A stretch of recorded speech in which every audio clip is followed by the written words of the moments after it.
The quiet hours of Los Angeles have always carried secrets beneath their hum, and on the edge of that silence sat Remy, a man haunted by the echo of his own mistakes.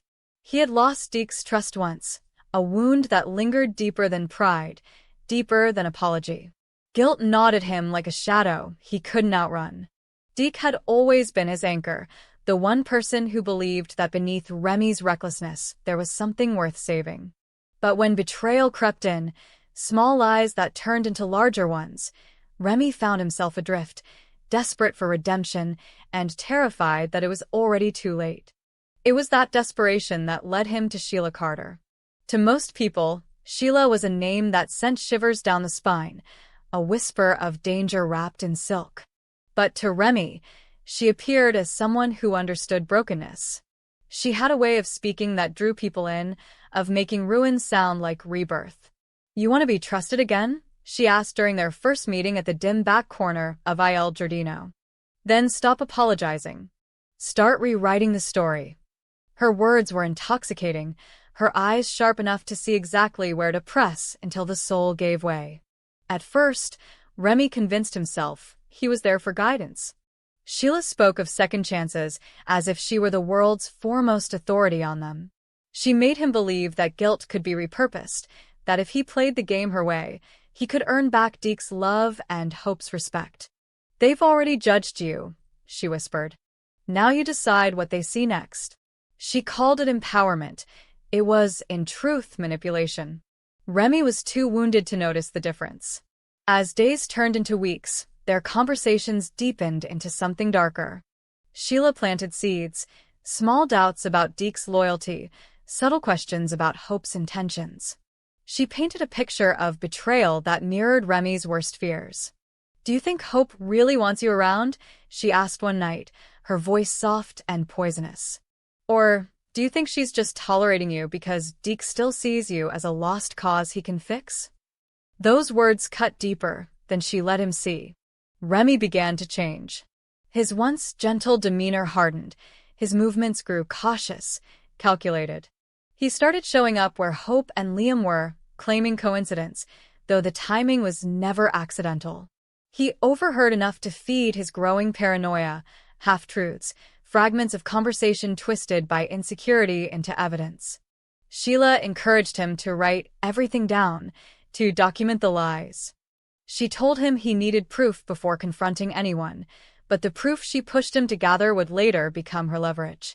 Behind Sheila's mentorship was a far greater plan. For months, she had been looking for a way back into Finn's life, searching for a weakness in the web of loyalties that surrounded him. Deke was one such thread, a man whose moral compass could be swayed if she struck at the right pressure point. But Hope and Liam's impending wedding provided her the perfect stage. The union represented everything she despised: stability, forgiveness, light. If she could corrupt that joy, she could prove that redemption was an illusion, and that her influence could still infect the purest hearts in Los Angeles. To do it, she needed Remy, her pawn disguised as a partner. She fed him stories about Hope's hidden resentment toward Deke, about Liam's unspoken doubts. "They're not as solid as they pretend," she said. "You could show Deke that he's being used, make him see what's really going on. He'll come running back to you for truth." Remy didn't realize he was being weaponized. To him, it sounded like the path to forgiveness. As the wedding approached, Remy's role deepened. Sheila introduced him to people on the periphery of her network: journalists eager for scandal, event planners willing to leak details, even a photographer who owed her a favor. Piece by piece, she built a plan to fracture the wedding before the vows were spoken. Her goal wasn't chaos for its own sake, it was control. She wanted Deke's attention, Finn's sympathy, and Hope's humiliation. The more entangled they became, the easier it would be for Sheila to step into the cracks and claim relevance again. Remy hesitated at first. Each time he looked in the mirror, he saw the man Deke had once trusted staring back, frightened, kind, too loyal for his own good. But Sheila knew how to turn remorse into motivation. "You're not sabotaging them," she insisted. "You're revealing the truth." She framed her schemes as moral correction, turning vengeance into virtue. And so, When she asked him to deliver a set of forged photographs implying that Liam had been unfaithful, he agreed, convincing himself that exposure was justice. Hope received the photos 2 nights before the wedding. They arrived without explanation. An envelope slipped beneath her hotel door. She opened it expecting nothing, only to find the image of Liam with another woman in his arms. The world seemed to collapse in an instant. Deke was the first to find her crying, her voice shaking as she showed him the pictures. "It's not possible," she said. "He wouldn't do this." Deke's instinct pulled him to believe her, but the photographs were too precise, too intimate. Doubt, once invited, spread like fire. When Liam arrived, confusion erupted into confrontation. Hope accused him. He swore his innocence. Deke tried to mediate, but every word only deepened the wound. The rehearsal dinner turned into a battlefield of whispers and accusations. By midnight, the wedding was postponed. Watching from afar, Sheila smiled. Chaos was her currency, and she was once again rich. Remy, however, was unraveling. The guilt he had buried clawed its way to the surface when he saw the damage firsthand. He tried calling Sheila, desperate for reassurance that it would all lead to something good, but she didn't answer. Instead, she sent a single message. "You're doing beautifully. Don't lose your nerve." Deke eventually discovered that the photographs were doctored. The revelation came from Finn, who recognized the digital manipulation. One of the women in the image had been a patient at the hospital weeks before, and the background didn't match any real location. When Finn shared this with Deke, anger replaced disbelief. He confronted Remy the next day, demanding to know what he had done. The conversation was brutal. Deke's voice was raw with betrayal as Remy broke down, confessing everything: how Sheila had found him, how she had promised redemption, how he had believed her lies. "She said it would make you see me again," he whispered, shaking. "She said this would fix everything." Deke couldn't find words. The man standing before him wasn't the Remy he had loved, but the shell of someone consumed by shame. "You let her use you," Deke finally said, his tone trembling between fury and heartbreak. "You let her destroy what we were." The confrontation shattered whatever remained between them. Remy fled before Deke could stop him, vanishing into the night, his mind a storm of guilt and self-loathing. Sheila, predictably, was nowhere to be found. But for Sheila, the game had only begun. With the wedding ruined and Deke's heart fractured, she redirected her focus toward Finn. She appeared at his hospital one afternoon under the pretense of wanting reconciliation, claiming she had been misjudged. Finn's instincts screamed danger, but curiosity, born of long, unresolved wounds, kept him from throwing her out. She played the part of the remorseful mother flawlessly, speaking of therapy, accountability, faith.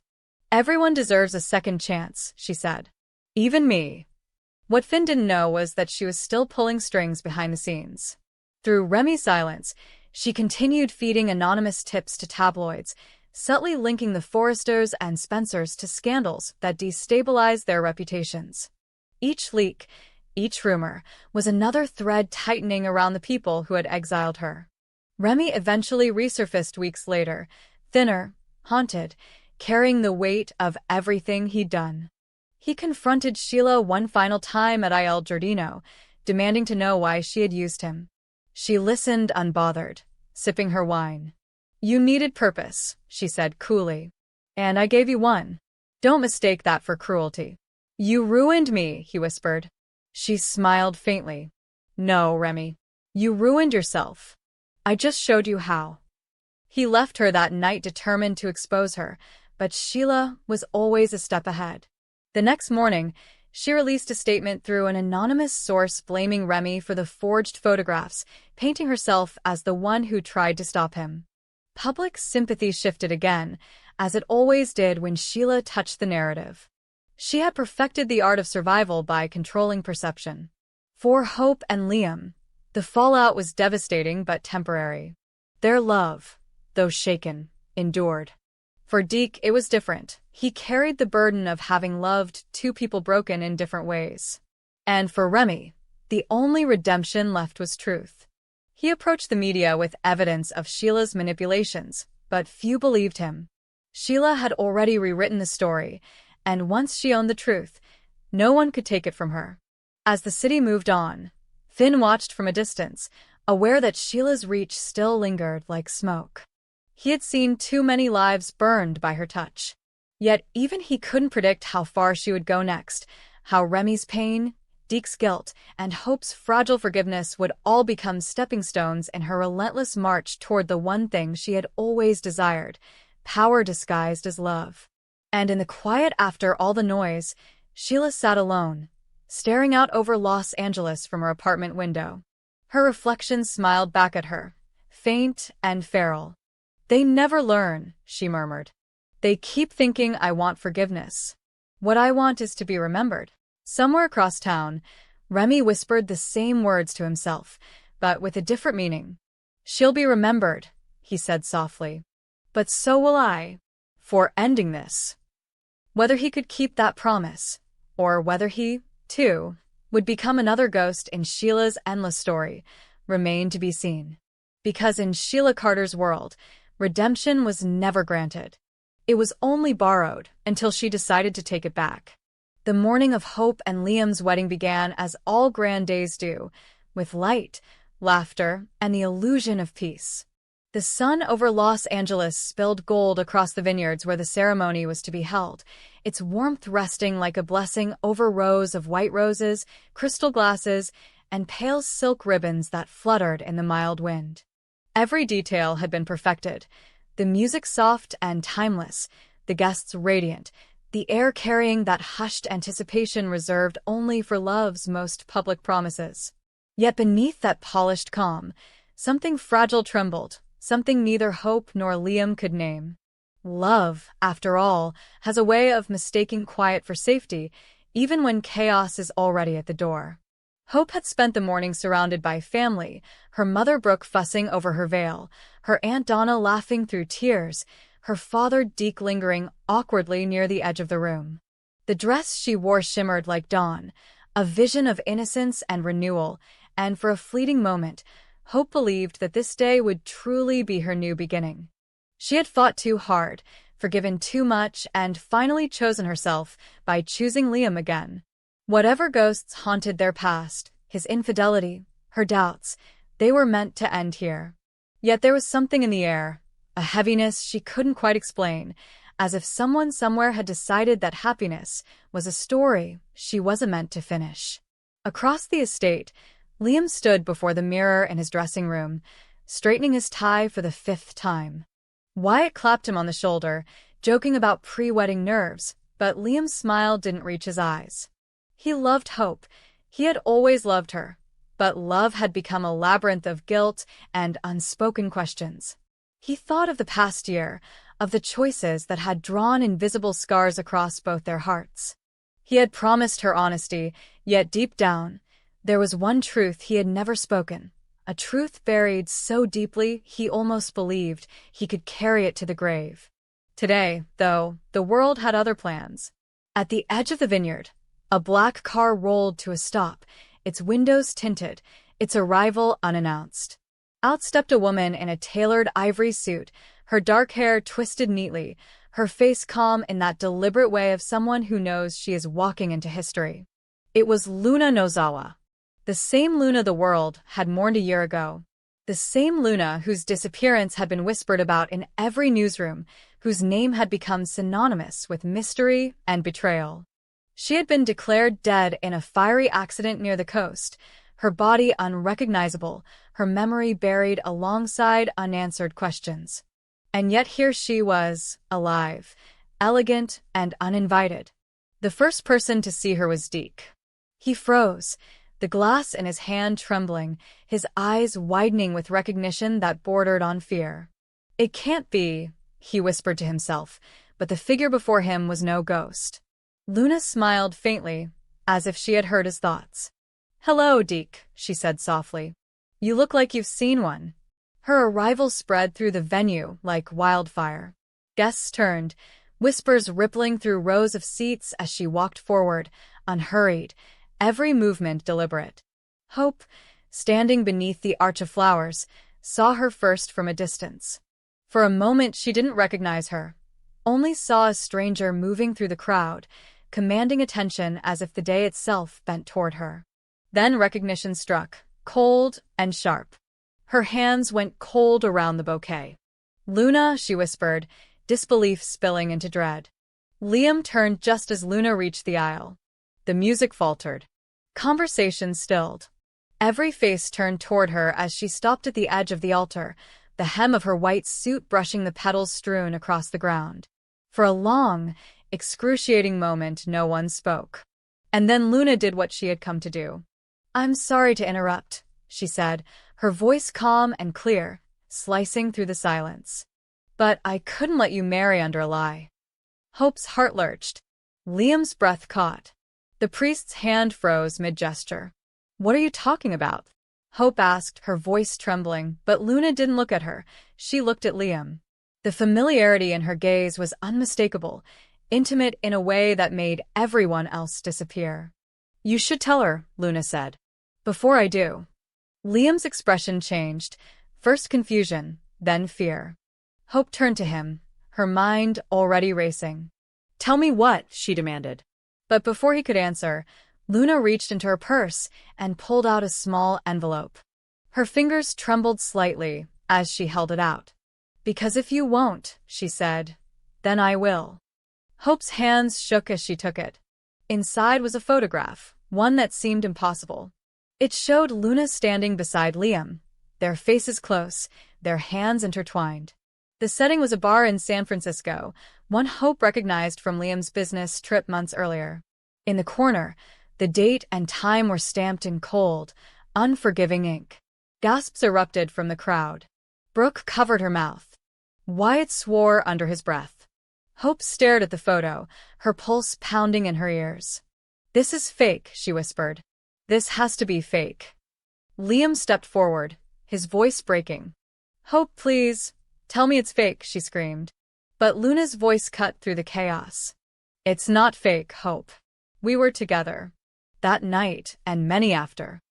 The words detonated like a bomb. Hope's world fractured in an instant.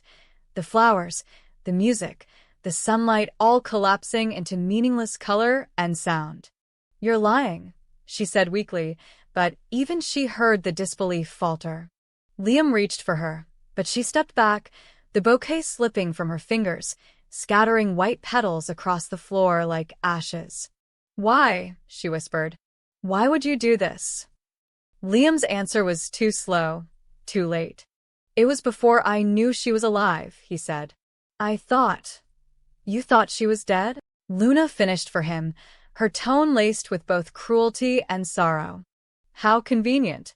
You grieved just long enough to betray your own vows." The scene dissolved into chaos. Guests began murmuring, phones flashing, the ceremony unraveling into scandal. Brooke tried to shield her daughter, guiding her away, but Hope stood frozen, tears streaking her face. "You let me believe," she said quietly, her voice breaking. "You looked me in the eye and promised me honesty." Liam tried to explain, but the words were useless. Nothing could untangle the web of deception now. Yet beneath the surface of humiliation, something more sinister was unfolding. Luna's return was not an act of love or even revenge. It was strategy. Every step she took, every word she spoke, had been rehearsed. This was not about Liam's betrayal alone. It was about power. After the guests scattered and the reporters descended, Luna met Deke privately at the edge of the vineyard. His face was pale, his voice shaking. "What are you doing?" he demanded. "Why now?" "Because the truth was always going to come out," she said. "Better it comes from me." "This isn't truth," he snapped. "This is destruction." She smiled sadly. "Sometimes they're the same thing." What Deke didn't know, and what Luna had no intention of revealing, was that Liam wasn't her only secret. The connection between them ran deeper than an affair. It was blood. Hidden in sealed records, buried in old hospital archives, lay the truth. Luna was not just the woman Liam had once desired. She was the half-sister he never knew existed, born from an affair between his late father and a woman who had vanished before Luna's birth. Luna had discovered it months earlier, in the ruins of her supposed death. And when she did, something inside her broke. The accident that had nearly killed her had also revealed the truth that had defined her entire life as a lie. She had been raised believing she was alone, unwanted. Now she realized she had been erased, her existence hidden to protect reputations. The affair had been silenced, her mother paid off to disappear, her childhood shaped by the shadow of secrets she had never asked for. Her relationship with Liam had not begun with malice. It had begun in ignorance, in loneliness. They had met by chance, two wounded people drawn together by a magnetic pull neither could explain. But when she learned who he truly was, Luna understood that fate had dealt her something cruel, a love she could never claim and a truth she could never unlearn. The only thing left was control, and she wielded it now with precision. In the aftermath of the wedding's collapse, the truth rippled outward, poisoning every relationship it touched. The Forresters and the Spencers closed ranks, desperate to contain the scandal. Liam vanished from public view, consumed by guilt and disbelief. Hope retreated into silence, refusing to see him. And Luna became both villain and victim in equal measure, painted by the press as the woman who had destroyed everything yet somehow emerged untouchable. But the real battle was not on the headlines, it was inside. Hope's heartbreak hardened into resolve. She wanted answers, not pity. Deke, tormented by guilt, began investigating Luna's claims, uncovering the fragments of the past she had left behind. And Liam, shattered, became obsessed with the question that haunted him most. Had Luna engineered everything? Or had the truth been inevitable all along? Weeks passed before Luna's final revelation came.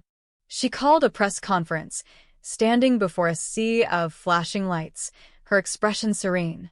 "You all wanted the truth," she said, her voice steady. "So here it is. I didn't come back to destroy a wedding. I came back to destroy a lie that has defined my life." She handed over a sealed envelope to the journalists, a DNA test proving her connection to Liam's family. Gasps filled the room as she spoke again. "I was born of deceit. I was erased so that your heroes could keep their halos clean. I'm not sorry for pulling them down." Hope watched the broadcast from home, her tears long since dried. There was no joy in Luna's confession, no victory. Only the echo of a truth that had cost them all too much. For Liam, the revelation was a living nightmare. Everything he had believed about love, family, and loyalty had collapsed under the weight of biology. In the days that followed, silence returned to Los Angeles, heavy and unforgiving. The vineyard stood empty, the flowers withered, the altar abandoned. The wedding that was meant to symbolize renewal had become a monument to everything fragile about human desire, the way secrets rot beneath even the most beautiful promises. Luna disappeared once more, her image fading from tabloids, her trail vanishing into the noise of the city. But her presence lingered like perfume, unseen yet unforgettable. For Hope and Liam, the damage was irreparable. They would rebuild their lives separately, their love story reduced to ashes and unanswered questions. And somewhere, far from the glitter and ruin, Luna stood on a quiet beach at sunset, the waves pulling at her feet, the wind carrying the scent of salt and absolution. She had told the truth, yes, but the truth had not set her free. It had only reminded her that every secret revealed leaves behind a ghost. In the end, she whispered to herself, there are no happy endings. Only beginnings disguised as endings. And the sea, vast and indifferent, carried her words away, as if it too understood that in the world of the living, nothing ever stays buried for long.